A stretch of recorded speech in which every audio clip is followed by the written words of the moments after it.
Hey, Brian from SnakeBytes here. A while back we took a look at pinstripe ball pythons and the effect that morph had on the market. Today we're going to take a look at the spider ball. You're watching SnakeBytes.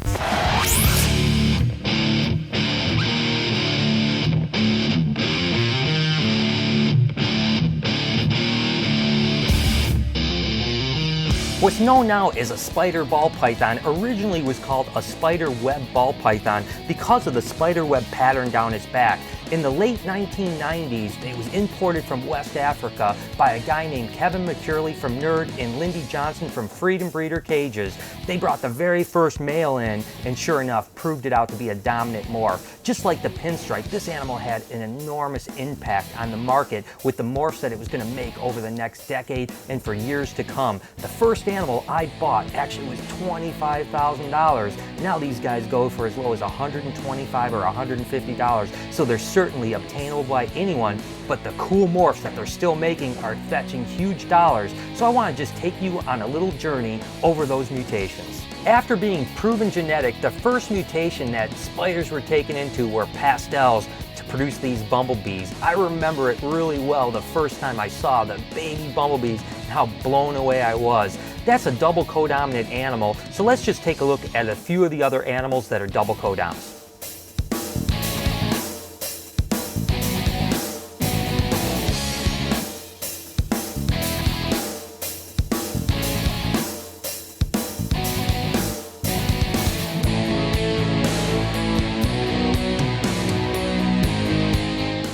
Alright guys, it's Cal's Question of the Week.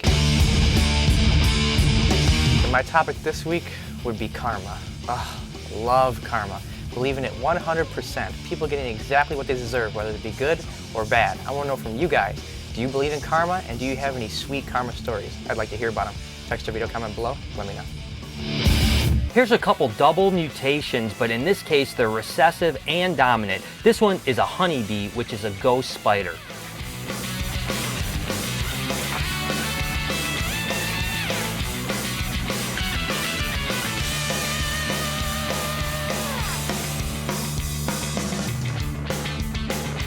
Then we start getting into the really fancy stuff like this killer queen, which is a super pastel lesser spider. There's so many cool mutations in this ilk. Let me show you what I've got.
So there's some of the mutations that we work with spiders. There's certainly a lot more out there and even a handful more that we work with, but we only have a limited amount of time. And I'd be remiss if I wasn't going to talk about the dreaded spider head wobble.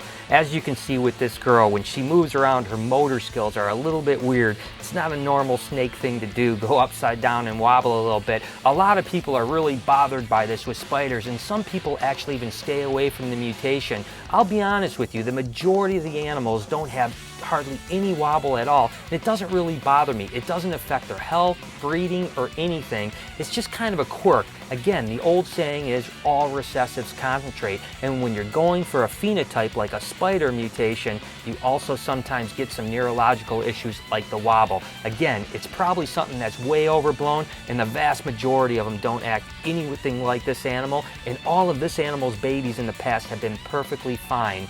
But again, I had to mention it because it's spider ball pythons. Because of one comment, one boss who's addicted to seeing me getting bit, and a lemon, I'm going to show you some of my best bites. Take a look.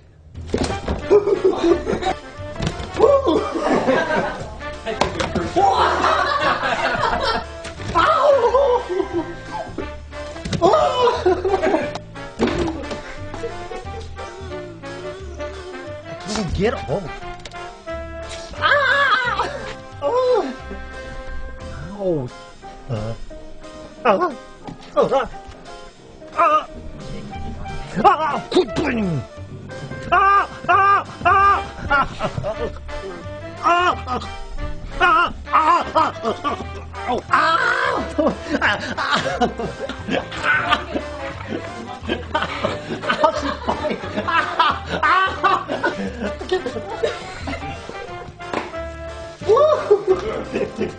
Ow! Give me the key.